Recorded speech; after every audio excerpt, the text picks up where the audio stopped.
ladies and gentlemen, kemarin ini datang ke sini taunya dari mana sih? Dari Instagram, wow ya. Udah lihat video teasernya berarti ya di Instagram. Udah pada lihat belum? Video teaser di Instagram nih, kita kasih lihat lagi buat ladies yang nggak inget nih atau mungkin diundang langsung tidak melihat Instagram. Boleh di play aja. Hai, saya Dian, seorang breast cancer survivor. Ada satu kalimat yang waktu itu disebutkan oleh suami saya di dalam klinik dokter bedah, dan kalimat yang dia sebutkan itu merubah hidup saya. Oke, itu tadi video teasernya. Teman-teman kalau lihat ini adalah Sis Dian ya, seorang cancer survivor yang katanya setelah terkena cancer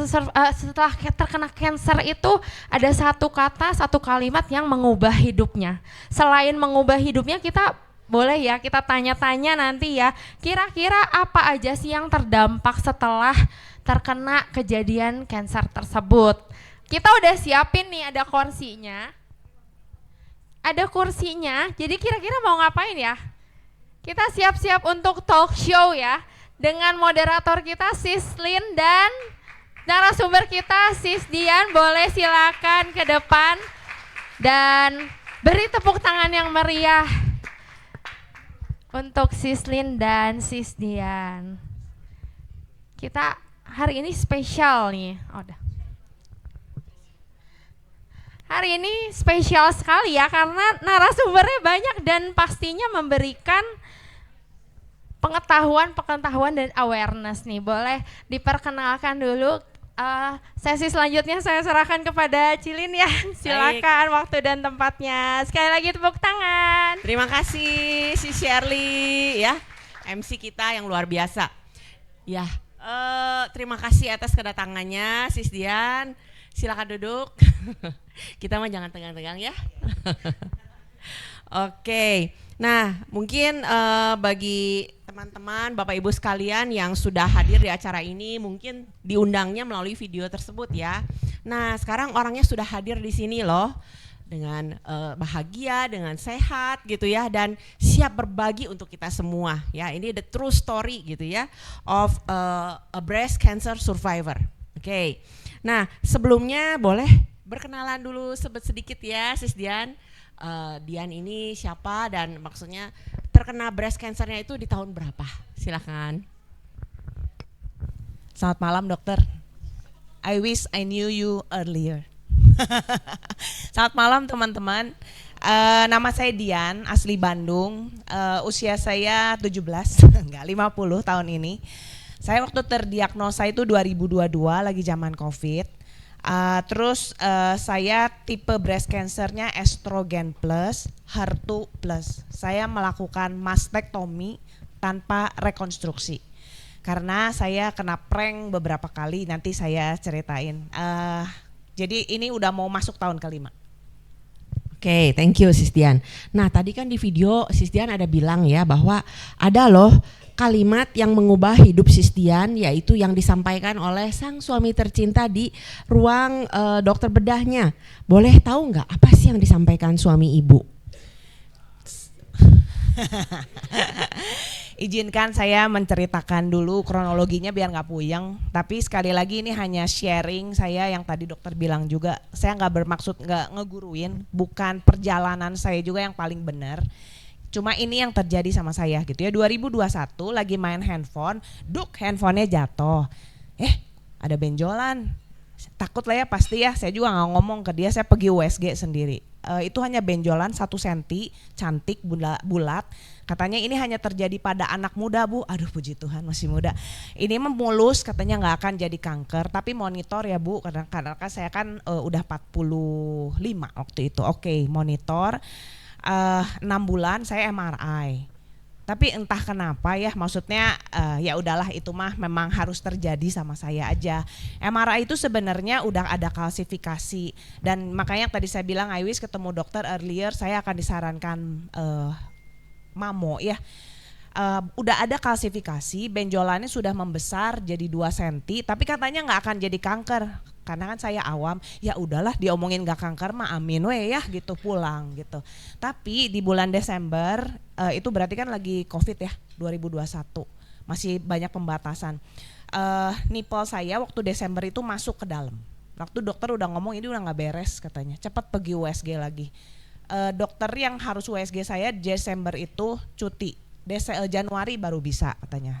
25 Januari saya 22 Januari saya pergi USG, dokternya sambil USG udah geleng-geleng.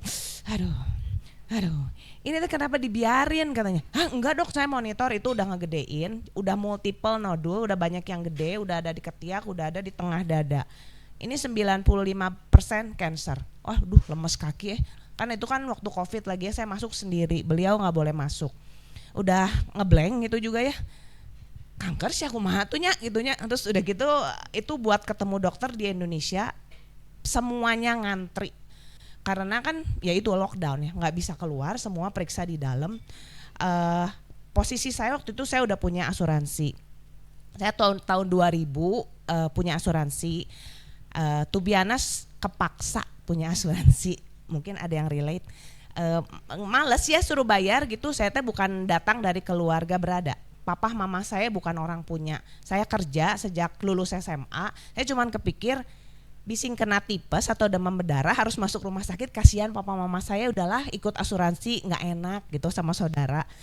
Pasti ada yang gitu juga nggak? Sorry late. Udah gitu ya udah, itu tuh asuransi saya posisi nggak pernah direview, lupa aja gitu. Sehingga 2018 suami saya berkesadaran choose to renew lagi. Lu teh punya asuransi nggak ya? Ada juga nama pohon saya juga gitu ya, udah lupa benar-benar. Akhirnya dia renew. Waktu itu dia lihat ya asuransi saya yang masih 250.000 kamarnya guys, rumah sakit segitu juga ya nggak ada. Ya udah akhirnya beliau berkesadaran untuk upgrade. Ini harus punya asuransi. 2018, 2022 saya terdiagnosa itu. Kalau nggak ada bubuk kita. Terus oke, ya itu akhirnya udah dibilangin kanker, Jakarta, Bandung semua ngantri, kita udah panik ya, namanya baru udah diomongin kanker teh udah gemper ya gitu, udah nggak bisa mikir, dan dengan pengetahuan yang terbatas, menduga-duga sendiri, nganalisa sendiri, udah tadi saya udah bilang saya nggak mau berobat, udahlah, udah aja kata saya teh ya. Ya sama dia mah ya biarin aja lalu mau ngapain gitu. Tapi dia terus usaha cari, akhirnya Singapura waktu itu buka pintu untuk bisa saya berangkat. Not because I choose to, but I had to go gitu untuk bisa tahu apa sih ini teh diagnosanya, supaya tahu dulu aja apa gitu. Lalu kita berangkat ke Singapura dengan yang tadi yang fotonya itu yang gila lah, maskernya masih edan-edanan, itu benar-benar scary banget.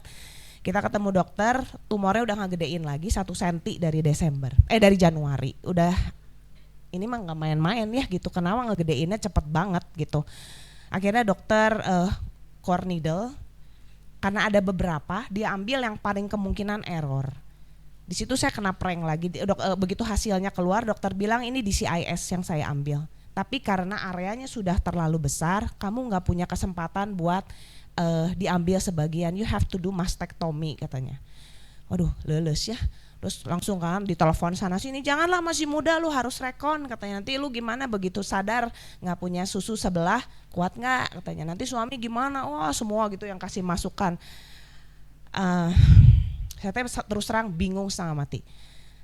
Suami dia nggak mau ngarahin saya, itu badan kamu yang harus ngerasa nyaman, mau rekon saya support, nggak rekon juga I'm okay. Saya tapi masih kayak belum percaya mau omongan dia, ya udahlah udah gimana nanti. Akhirnya kita pergi di breast surgeon itu, dia ngomong gini, you have to do mastectomy, no choice katanya. Cuma tinggal sekarang mikirnya mau rekon apa enggak katanya gitu ya, karena kan beda katanya nanti prosedurnya. Dia jelasin panjang lebar, kita perempuan-perempuan kan lagi mikirin ya, dan nggak mau atuh ya kehilangan susu gitu. Aduh maaf ya saya ngomongnya vulgar banget. Dan nggak mau atau ya pengennya mah utuh gitu, pengennya mah nggak sakit gitu, pengennya masih baik-baik aja. Sampai apa dipikir gimana dong kalau dibikin seimbang aja gitu ya, ini kebetulan ukuran telur ceplok dibikin lebih bagus lah sekalian. Saya udah jadi edan aja masih dokternya. Akhirnya beliau memecah, tapi dokternya ngomong gini, tapi kamu belum belum hilang kemungkinan di kemo ya, karena ini multiple nodulnya. Nanti kalau begitu di patologi anatomi and then something wrong dan udah ada yang ke kelenjar getah bening, you have to do chemo katanya. Jadi belum hilang kemungkinan itu. Aduh deg gimana ya. Udah gitu, sedangkan kan kalau saya mau segera chemo itu kalau badan semuanya dulu saya rada memikirkan karena asuransi ganti gitu ya, perempuan mah begitu diganti ya udahlah kemon lah mata duitan, diganti waktu itu rekonstruksi itu diganti, itu jadi pertimbangan saya gitu, digantiin lah udah rekon aja cincai gitu, asuransi yang pusing. Sesimpel itu saya berpikir, saya nggak berpikir apapun, tapi kan berarti akan banyak yang dibelek ya, entah di perut, entah di pantat, entah di punggung saya gitu. Akhirnya kita lagi diskusi pusing, saya juga berusaha lucu padahal memang gak lucu, itu saya berusaha cuma nyenengin diri aja. Beliau memecah komunikasi kami, dia bilang gini, dok lakukan yang terbaik untuk istri saya prioritas saya adalah dia sembuh, bukan bentuk payudara dia, bukan bentuk dia lagi, prioritas saya dia sembuh, dia ngulang. Akhirnya dokter juga bengong, saya juga ngelihat dia, iya ya, kuat nggak gitu kalau saya di black sana sini terus langsung kemo gitu, sedangkan kan umur juga udah ABG gitu ya, jadi kudu mikir panjang gitu. Oke, akhirnya saya bilang, dok, oke, saya mau mastek, no recon, it's okay, yang penting saya sembuh. Dan dia bilang gini, tanggung jawab saya sebagai suami itu hanya menyediakan, mensupport apa yang dia mau dan menyediakan kesembuhan dia, bukan bentuk tubuh dia. Itu yang bikin saya benar-benar ngerasa disayang. Terima kasih ya. Bikin saya ngerasa sangat diterima, bikin ngerasa aman dan dilindungi. Kalau saya nggak sempurna juga, saya tuh baik-baik aja loh gitu. Sedangkan itu sangat-sangat kelemahan saya takut. Saya orang yang perfeksionis, ISTJ tipe 1, parah, rujit. Jadi kalau ngelihat yang nggak sempurna teh gatel gitu, yang nggak seimbang teh gitu. Saya juga membayangkan sih gimana saya bangun nanti ngelihat payudara saya nggak ada sebelah ya, gila ngomongnya gitu. Nah, tapi saya dapat kekuatan dari beliau, nggak apa-apa katanya, nggak ada juga, I'm good gitu. Luar biasa Dian. Jadi ternyata itu ya kalimat penguat ya, yaitu pasangan hidup ya, yang bisa membuat Dian itu fokus ke penyembuhan gitu ya.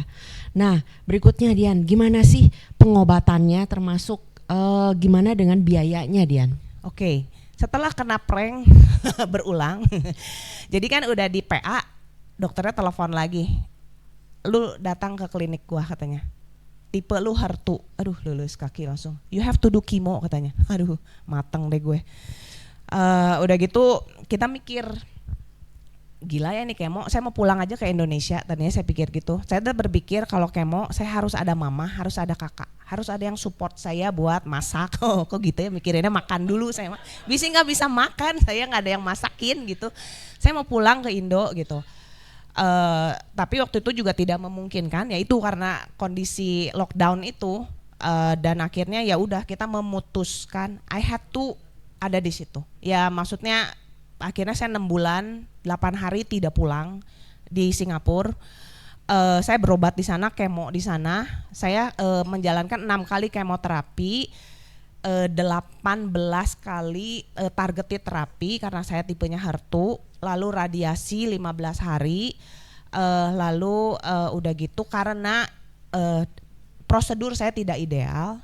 Kan yang umum mungkin di kemo dulu sekarang tuh supaya tumornya kelihatan kecil baru dioperasi, tapi kalau saya nggak ideal, saya ditambah lagi 1 tahun oral targeted terapi, lalu obat hormon 10 tahun. Jadi long game, cancer ini maraton, bukan kayak diare, demam berdarah masuk rumah sakit terus pulang. This is long game, benar-benar maraton yang nggak bisa sprint di awal, harus endurance-nya luar biasa. Dan harus ada endurance dari asuransi. Luar biasa. Ya itu karena bukan saya choose to ada di Singapura, but I had to. Jadi kalau had to maka paksa gitu, benar nggak? ya gimana lagi gitu, karena saya waktu itu pilihannya yang tercepat adalah seperti itu.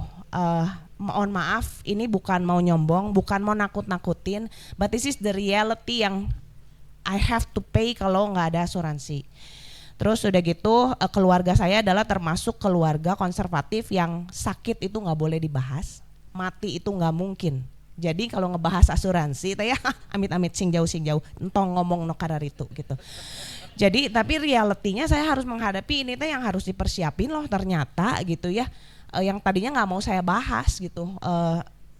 Realitinya karena saya karenanya juga Hertu itu menurut informasi dokter saya dia paling lari kuda, tapi dia ada obat. Tapi obatnya nyebelin juga gitu. Jadi ya luckily ya by grace, puji Tuhan saya ada prudensial yang bisa diporotin. Kurang ajar. Puji Tuhan. Ya. Puji Tuhan ya, puji Tuhan. Ya, jadi yang awalnya bayar premi itu aduh menyebalkan ya. Nyebelin pisan banget, annoying, terganggu, dan saya ngerasa itu teh bikin saya rugi. Tapi setelah apa yang saya bayar dengan apa yang aduh ya udahlah biarin asuransi yang pusing. Oke, thank you Dian. Jadi Dian itu sudah jadi nasabah, kemudian upgrade, kemudian 2 tahun kemudian kalau nggak salah ya. 4 tahun kemudian, betul. 4 tahun kemudian terdiagnosa breast cancer. Oke, nah jadi cukup terbantu banget ya dari klaimnya Prudential. Nah by the way, ada nggak sih biaya selain biaya rumah sakit Dian? Aduh, ada banget. Karena kita harus ada di Singapura. Kebetulan puji Tuhannya lagi saya ada yang nampung ya. Kan kebayang ya kalau nggak ada yang nampung, ada sahabat saya di sana nampung. Kalau nggak mah cerik. Di sana saya ditampung, tapi kan tetap kudu makan, kudu berobat, kudu ada yang lain-lain. Terus udah gitu saya mengambil terapi support TCM karena itu sejak kemo keempat saya mulai susah makan. Jadi saya diperbolehkan untuk ngambil support TCM hanya tusuk jarum tanpa obat herbal. Tapi ini juga bukan terapi yang mengendalikan kansernya, bukan, hanya untuk bikin support badan saya lebih jag-jag, bisa makan benar gitu ya, karena kan cuma 2an di sana. Jadi saya juga nggak boleh manja, kudu jag-jag gitu, kudu bisa makan. Terus udah gitu vitamin lah, terus akhirnya saya juga pindah ke Penang karena mana tahan cuy di Singapura. Kita pindah ke Penang, ya itu kan harus bolak-balik terus ya. Kita nggak milih tinggal, bolak-balik. Berarti beliau juga ninggalin kerjaan 6 bulan 8 hari. Setiap 3 minggu harus bolak-balik nemenin saya berobat. Ya itu yang terjadi. Luar biasa ya. Itu biaya-biaya selain rumah sakit yang kebanyakan mungkin kita belum kepikiran ya. Akomodasi ya, tusuk jarumnya ya, vitamin. Satu lagi fisioterapi. Oke. Dan pengganti penghasilan mungkin ya, karena sang suami ini nggak bisa kerja secara normal lagi gitu ya. Oke. Nah, jadi Ibu Dian ini ibu rumah tangga ya. Oke. Dan sang suami yang menemani selama 6 bulan 8 hari itu ya. Oke. Gimana sih rasanya, Dian? Kebayang ya ibu-ibu lagi sakit kudu menanggung gini, bukan kudu menanggung, kudu ngerasa nggak enak gitu. Kan beliau ngorek tabungan ya, itu teh hasil keringet dia. Terus saya pakainya di rumah sakit lagi itu. Mendingan kalau beli tas Hermes ya, ada barangnya. Saya bawa ruko di sini gitu. Feeling guilty pasti, nggak enak hati banget gitu. Saya juga harus kumpulin kekuatan buat sembuh karena saya penting buat beliau. Tapi saya juga ngerasa nggak enak gitu.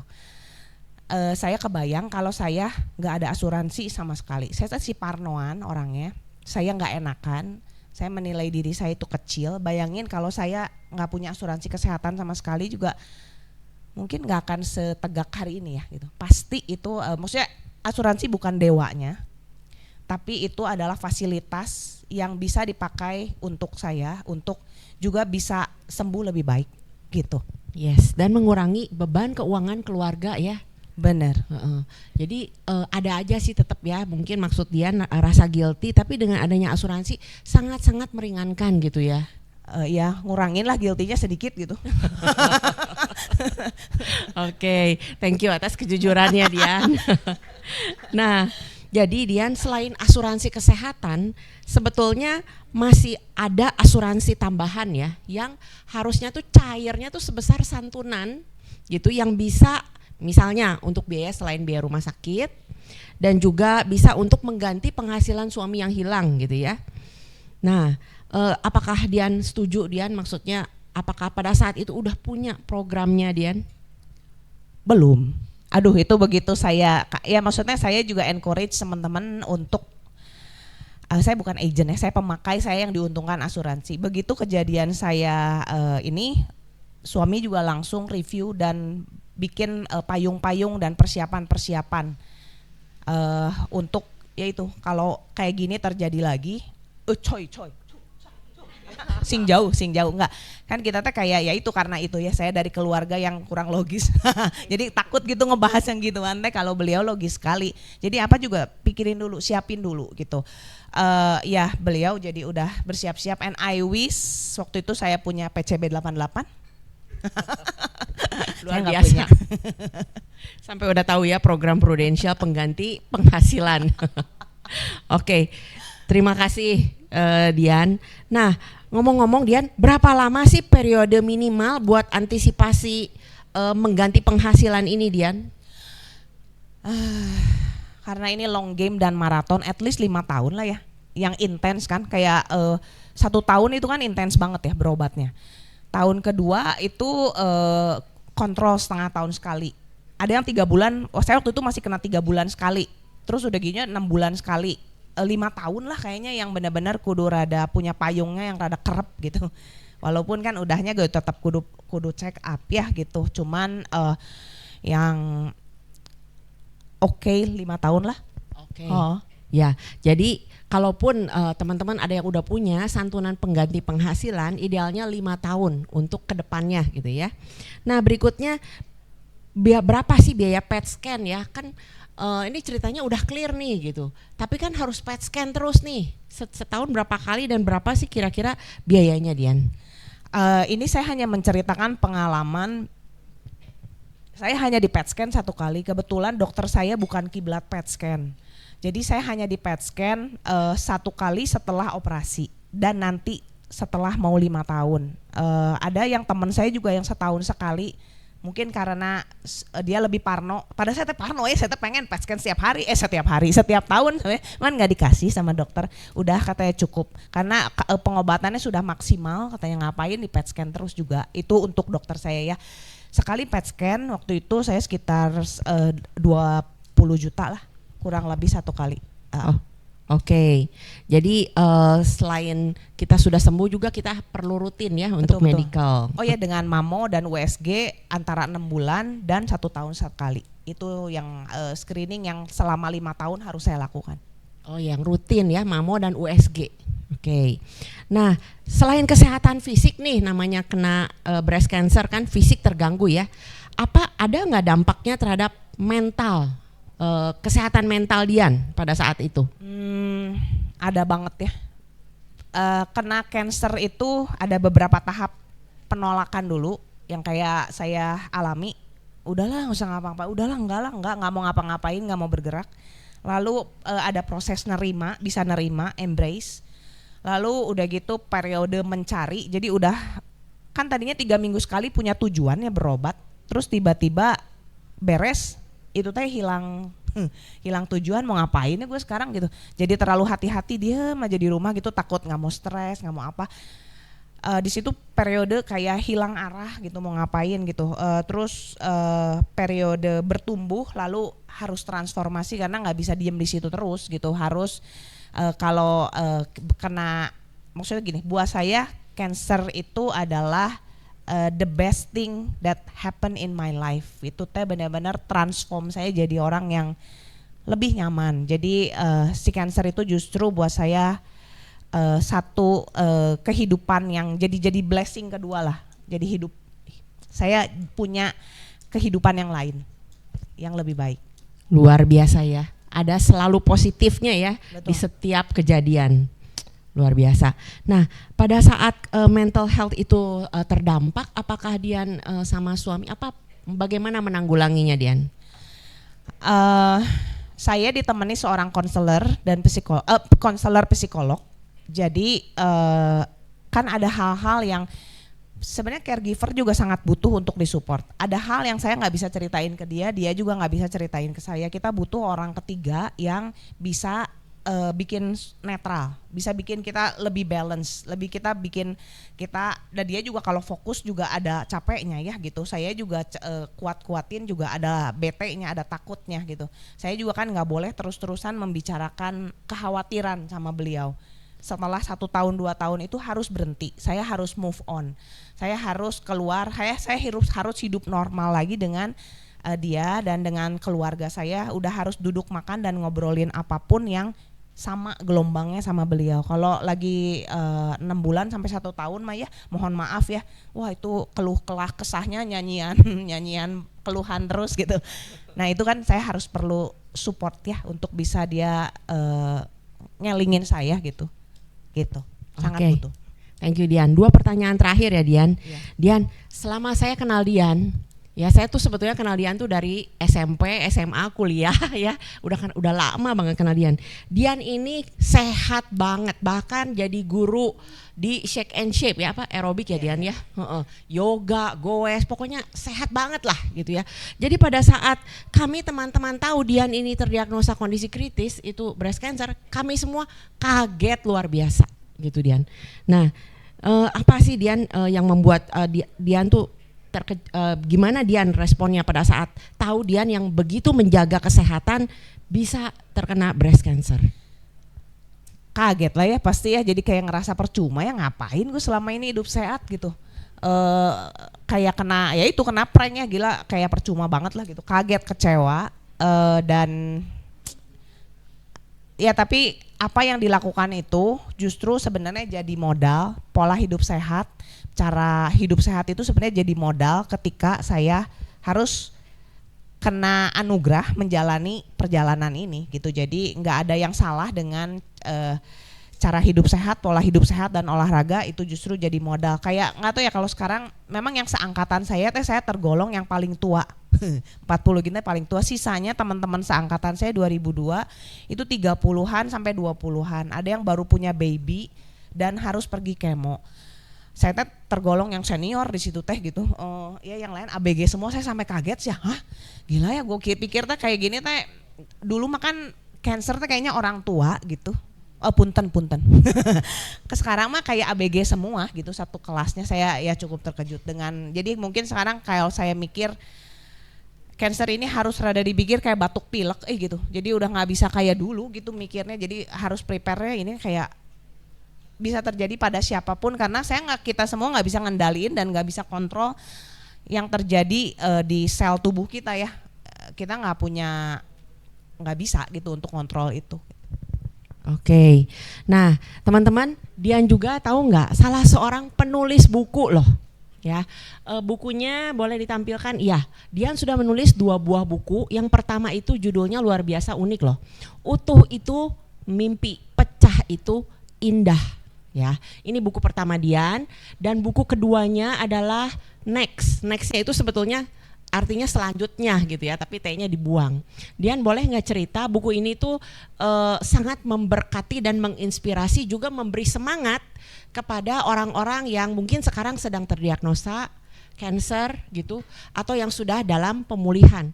Boleh kasih kisi-kisi apa isi buku 2 buku ini, dan teman-teman di depan ada bukunya kalau teman-teman mau baca atau mau memberikan buku ini kepada relasi. Silakan. Makasih. Sebenarnya tadinya nggak niat nulis buku. Saya itu update karena ada di tempat jauh. Saya update terus di sosial media. Lalu ada teman saya seorang editor dan editor Gramedia. Dia bilang kenapa nggak ditulis aja bukunya katanya. Karena apa yang lu tulisin itu memberkati. Akhirnya saya tulis. Selama ini saya nulis ini selama kemo. Jadi saya tulis semua. Dan semoga saya berharap dengan buku ke-1 saya, teman-teman yang amit-amit sing jauh ya, kalau sampai terdiagnosa baca ini teh ada clue mesti pergi kemana gitu. Dulu saya mah boro-boro tahu dok mesti pergi ke dokter bedah, kita kemana ya, ke internis gitu kemana, aduh pusing aja, udah nggak tahu aja, dan nggak ada yang bisa ditanya gitu kan. Jadi kayak aduh itu tuh kebayang dah ngeblanknya. Jadi saya berharap dengan buku ke-1 ini teman-teman dapat pencerahan lah kudu kemana dan kudu gerak cepet gitu kan. Kebayang yang saya dari tadinya semini-mini dong gitu lari kayak kuda si Cancer. Jadi saya pengen juga lebih banyak cewek yang berani buat ngecek, karena cancer itu breast cancer itu curable kalau early detection dan benar-benar curable, benar-benar bisa sembuh. Terus udah gitu ya itu yang tadi dokter bilang ya, kedokteran teh udah maju banget, jadi jangan takut gitu. Jadi juga kalau sampai harus kemo, harus kehilangan rambut pun itu teh akan Tuhan kembaliin jauh lebih bagus. Walaupun saya jadi pendek terus sih sekarang, jauh lebih tumbuhnya lebih bagus dan segalanya itu jadi kayak di renew tuh benar-benar. Jadi saya selalu ngomong saat kemo itu adalah ini rejuve, buat saya rejuve itu. Jadi yang jelek-jelek keluar, ya saya dapat yang baru. Terus kalau next itu buku kedua itu tuh ada buku cerita tentang after cancer. Mungkin teman-teman di sini yang udah ada yang terdiagnosa cancer pun mungkin merasakan hal yang sama. Cancer itu bikin hidup kita nggak sama lagi. Dengan nggak bermaksud cengeng, tapi kita teh beda gitu ya. Pengen normal, tapi juga ada yang kayak ngebatesin. Jadi itu teh kebingungan, tapi kita juga nggak bisa diam di situ terus gitu. Harus pencet tombol next, kudu maju, kudu ngebalik halaman, kudu jadi seseorang yang baru. Saya tulisin semua itu di next. Sebenarnya ini seperti journaling ya, jadinya refleksi saya tulisin, oh ternyata gini, ternyata gitu. Itu bentuknya seperti refleksi yang seharusnya bisa berguna juga buat teman-teman yang nggak harus terdiagnosa sih. Ini benar-benar refleksi hidup yang selain petunjuk buat saya, jadi kayak apa sih yang saya dapat dari perjalanan ini. Oke, thank you banget Dian. Luar biasa ya, bukunya sangat menginspirasi. Nah, saya ingat banget karena kita satu alumni ya teman-teman, di WhatsApp grup alumni Dian pernah satu kali menulis, teman-teman saya bukan agen asuransi tapi tolong review polis teman-teman gitu ya. Jadi Dian tuh ngerasa sampai saya lihat Dian tulis kalau pengobatan kanker itu ibarat kayak air ledeng, itu kerannya dol gitu ya Dian ya. Jadi Dian boleh nggak kasih tips buat kita-kita gitu loh, gimana sih antisipasi gitu supaya pada saat hidup tidak sesuai pesanan ya kita sudah lebih siap menghadapinya. Tetap pilih hidup sehat, apapun itu, cara hidup sehat, pikir sehat, makan sehat, pikir tetap choose to have a healthy lifestyle, itu ke satu. Choose to do screening every year, no matter what gitu, screening aja pokoknya mah apapun yang terjadi. And choose to have protection, itu yang harus bukan you have to, jangan have to have healthy lifestyle kan kepaksa ya, jadi pasti enak itu teh lama-lama drain. Jangan had to do screening, karena itu setiap kali mau pasti akan setiap kali mau pap smear gitu ya pasti menyakitkan gitu, tapi itu teh jadi part buat justru self care kita gitu. Itu check up setiap tahun gitu. Terus udah gitu ya choose to have protection, jangan seperti waktu saya lagi kuliah kapaksa bisa bayar premi teh, aduh masa bangkrut gitu. Tapi ternyata ya untung ada sekian persen ini yang bisa mensupport suami saya, bukan support saya sih dia. Oke, maka terima kasih banyak Dian. Terima kasih Lin, terima kasih teman-teman. Selesai sudah pengalaman sharing seorang Dian ya, semoga menginspirasi banyak teman-teman di sini. Dan mungkin ada sesuatu yang mau diberikan atau ada pertanyaan? Kita open pertanyaan dulu. Nah, yang memberikan pertanyaan akan dapat buku yang pertama dari Sis Dian. Boleh open pertanyaannya mungkin satu dulu ya, karena keterbatasan waktu juga. Adakah yang mau bertanya kepada Sis Dian? Boleh? Ya. Silakan Ibu. Bukunya soalnya menarik Bu, terus saya masih bingung mau nanya apaan ini. Yang penting dapat buku dulu udah di tangan ya Ibu ya. Pokoknya tunjuk aja dulu gitu. Baik, ceritanya menarik sekali, saya tadi nyimak banget ya, karena ngerasain banget juga sebagai seorang survivor, walaupun mungkin kalau saya ngerasa sih saya termasuk yang cukup beruntung karena perjuangannya tidak seperti Ibu Dian, luar biasa banget gitu ya. Pertanyaan saya, gimana sih Ibu caranya bisa semangatnya itu tidak ada mati-matinya gitu kayaknya. Apa yang membuat Ibu terinspirasi sehingga sebegitu luar biasanya? Itu saja Bu pertanyaannya. Terima kasih banyak. Terima kasih Bu. Yang saya sharingkan ini mungkin nanti juga bukan yang paling benar, tapi prinsip saya adalah hidup cuma satu kali. Dulu saya nggak mikir itu loh. Saya pikir hidup itu bisa diulang-ulang. Salah, mundur lagi, riset ternyata cuma satu kali gitu. Begitu saya kehantam cancer, justru bukan saya jatuh tapi aduh jadi pengingat cuman sekali loh gitu, lari gitu. Lakukan apa yang mau pengen dilakukan, bukan FOMO ya, bukan takut. Tapi yaitu berkesadaran, yuk hidup sehidup-hidupnya gitu. Dulu saya hidup tapi saya mati.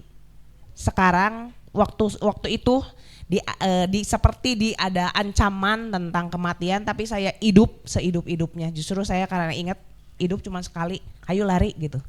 Gitu Bu, semoga memberi semangat juga. Luar Baik. biasa. Terima kasih, semoga menjawab. Buat panitia mungkin masih ada waktu 2 pertanyaan lagi. Masih ada waktu kah? 1 pertanyaan lagi, oke. Boleh, silakan Ibu. Terima kasih atas waktunya. Saya terkesan dengan perjalanan hidup Ibu. Saya ingin tahu bagaimana cara mempertahankan sekarang ini dengan gaya hidup atau makanan untuk kita supaya pencegahan seperti itu. Mungkin kasih. Terima kasih pertanyaannya.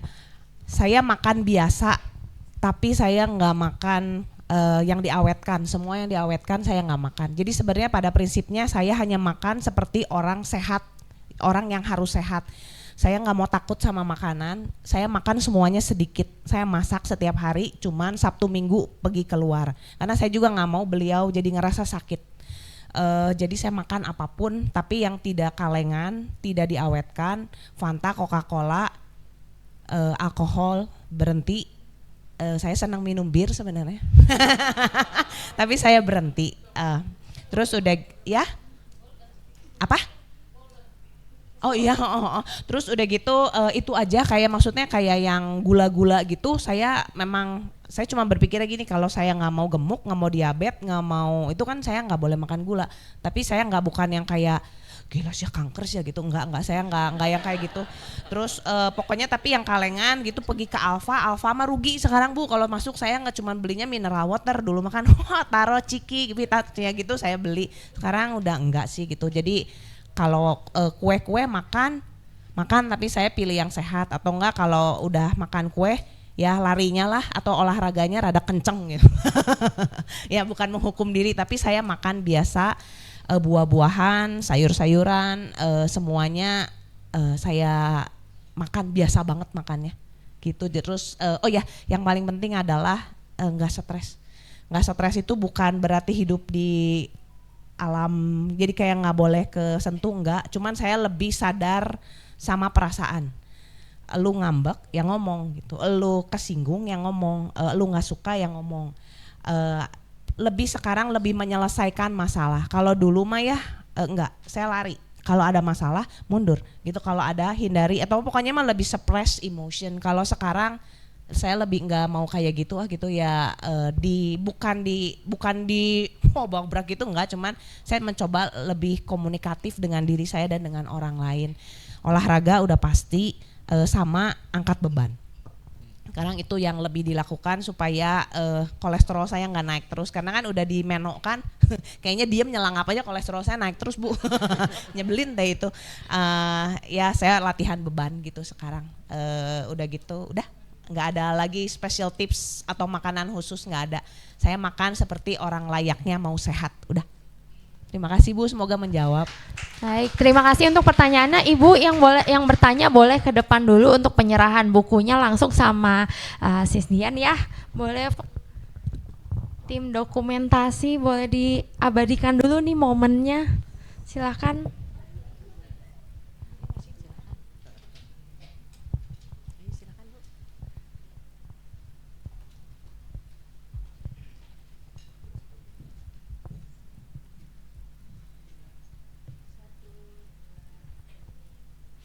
Ya, perjalanannya nggak mudah ya ladies ya, untuk mencapai bisa sharing hari ini malam ini di sini tuh panjang perjalanannya ya.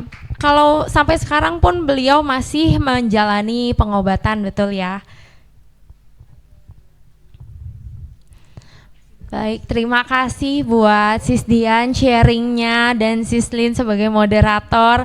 Kita kasih tepuk tangan sekali lagi. Juga untuk suaminya Sis Dian, mana tadi kok, oh ini ya, yang wow kata-katanya menyentuh hati ya. Jadi boleh nih nanti pulang ditepok bapak-bapaknya ya. Tolong sayangi aku apa adanya gitu. Ya. Boleh, silakan kembali ke tempatnya. Terima kasih banyak.